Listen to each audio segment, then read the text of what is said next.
live next to each other in 2023. 2023. Trying something new, folks. Well, without further ado, I'm Sam. And I'm Sam. And we're the Sams. And we are the Sams. How are y'all doing? This is so exciting. So, hopefully we have a good show for you today. Yes. It's our first time coming on YouTube Live. Obviously, in the past, we've done our IG Lives, but trying something new and hope to create an opportunity to engage. And we're going to jump right into it. Yes. Yeah. Yes. So tonight we're talking about what's love got to do with it. Mm-hmm. So just to give you a bit of a background, initially we did this particular segment of questions with a group of friends, right? Yes. So yes. Sam's talked together. It was good. It was a good group, good dynamic discussion. Like, people got a little heated. It was spirited. Yes, spirited discussion. It was great. It was a good topic. Absolutely. So hopefully, we can have the same kind of engagement online. Why not? Let's try it out. Yes. All right. So what's love got to do with it? So Samantha. Yes, that's me. Here we go. What must manifest more in a long-term relationship? Love as a feeling or love as a decision? I would have to say love as a decision, because feelings change. Like, you have ebbs and flows, especially if a relationship goes for a long time. Like, I wish like yours would go to the end of time. It's not always going to be highs. And I feel like, feelings, like you could love somebody, and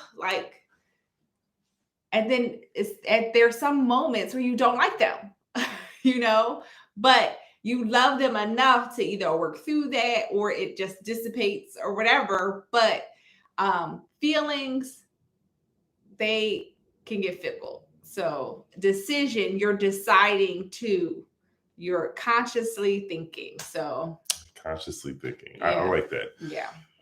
Love as a feeling. I think interestingly enough, love, the feeling, I think, is developed through the consciousness, through the action. Right. And, I think that that's something that I've quite frankly learned.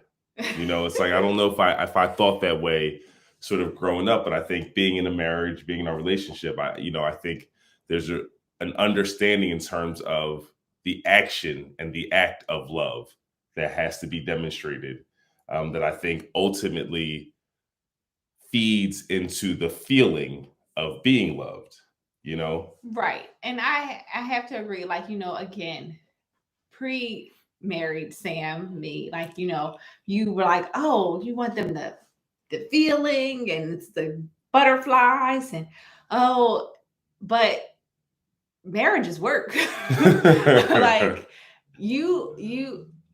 it's not all about the feeling. Because then we throw kids in there again.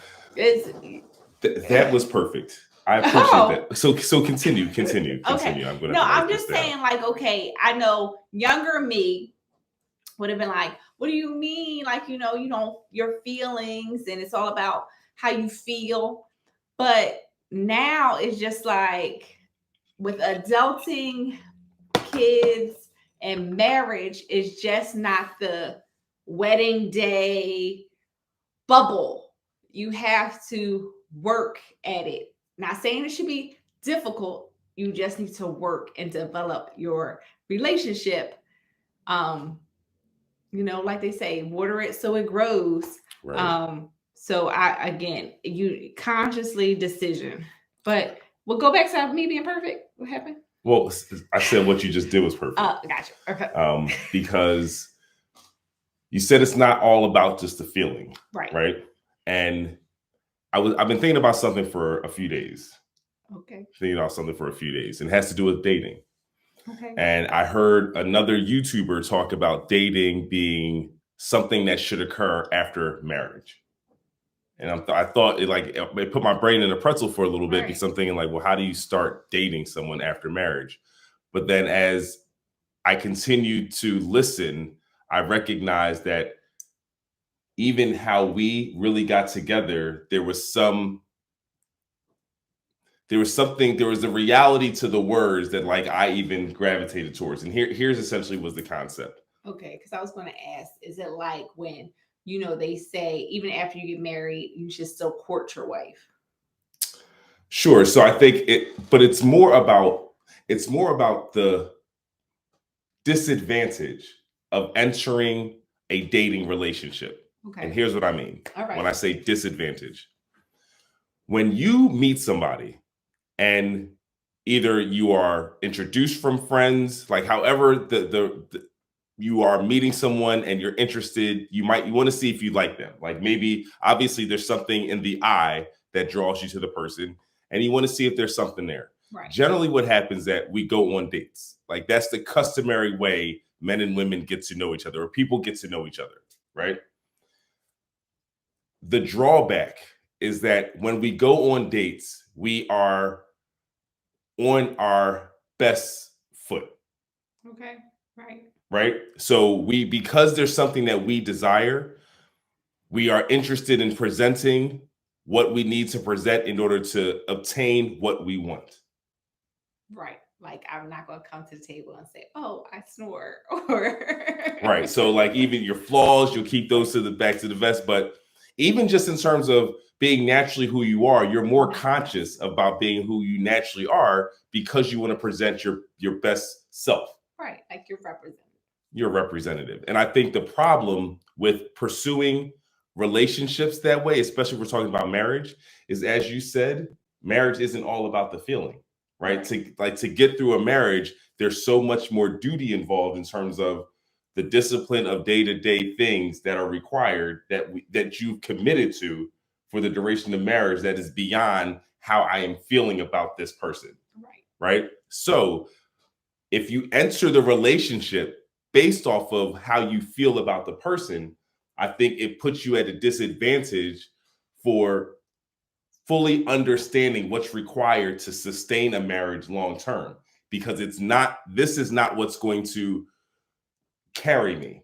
Right. But how do you get there if you don't date in the beginning? Aha.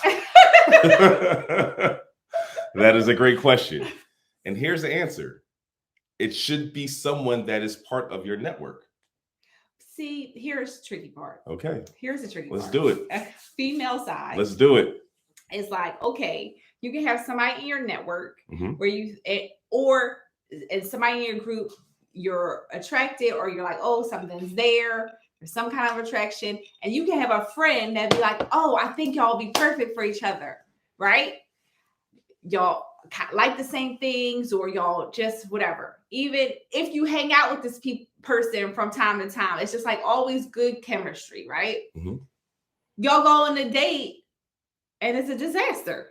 Like, so if they would have married me off to this person before the date, right? It would have like understood. I didn't mean to interrupt. No, I'm just saying, like everybody that you think you will connect with, it's like you date, you talk, and you're like, ugh, he kind of skews me out, or he's not so funny. That's fair, and that's why issues. And that's why I think even again, dating as a way to get to know somebody, I think might be the wrong approach. So you're saying, okay, if you're invited by friends, maybe there's some friends outings that are created, right? Okay. I think what ultimately needs to happen is that people need to see each other in their natural environment. Like that's like, especially if we're talking about marriage, you gotta figure that part out. Like not saying you, I'm just saying in general, right. It should be that important to you that you figure out a way to see this person in their natural habitat. If you want to take it to the wild, right? Right.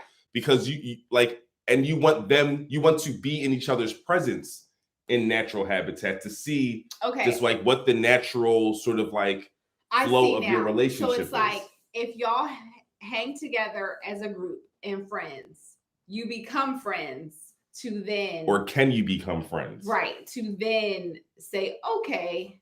Yeah. Gotcha. Like you need to see the person with their guard down and they need to see you with your guard down. Like you can't, I think it puts you at a disadvantage when you're looking at someone romantically because your eyes are dotted, right? Like you have rose-colored glasses on. like with you. First go round, I had rose-colored glasses on. The baby couldn't do no wrong.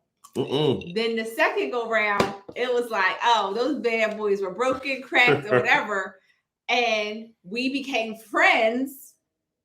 And as a friend, I'm like, okay, like we're on the same level. That's how it worked. And it's funny because, you know, not to really talk about that part of our relationship, but hey, why not? You know, when we first met, again, we tried to force dating, even though I wasn't really in that space, but we tried to force it and it didn't work. But I'm glad it didn't work because we both acknowledged like it was she had the dotted I's, you know, and so there, like, you know, and I was conscious of the fact that like whatever I did, there would be grace there, you know. But the second time around, like, our interaction with each other, because our interaction with each other wasn't about that. Right, it wasn't. Like it wasn't about that. And I think because of it, and the fact that we still just had a bond and energy in terms of how we operated around each other. We were friendly. We were right. Like I feel like we were friendly. We could talk, joke. Like I feel like we laughed a lot. Like I feel like my memory is. That's good. But I feel like we laughed a lot. But I just feel like that foundation helped the friendship. Right. No, I agree, and I think that not only did it help the friendship, but for me, it established sort of like how I could envision, you know, what life could be like in terms of, and again, observe you and like sort of answer questions I would have in a wife anyway. And so us being in the same circle, you know, and having sort of the role that we played for each other, even as friends, and just being able to support one another, you know, I thought was way more influential in my thought process in terms of, as opposed to any other dating relationship in the pursuit of something long term.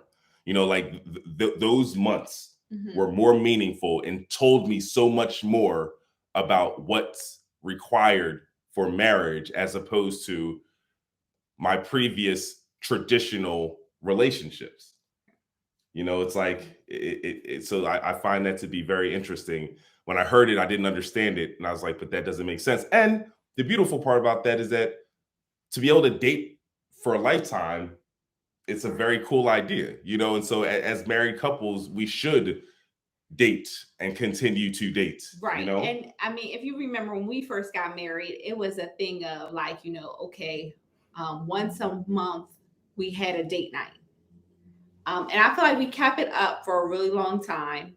And a baby came. And I mean, we do try to incorporate it, but I feel like more it's like, oh, we haven't had us time in a while. So then it's like, oh, we schedule it. But I feel like dating your spouse, like really going on a date. And it's not let's talk about the household task and stuff that we talk about every day. And it's also like getting to know each other. Like so much stuff happens in a week, a day, like, you know. But it's also getting to know each other for a lifetime, you know, because as we all change through life. Yes. And so you should. Well, you do, you know, regardless of how you acknowledge it. I mean, that's just reality. So, you know, I think continuing to date each other, I think, is a really cool, fun exercise and process, because and you should continue to flirt with each other. Message.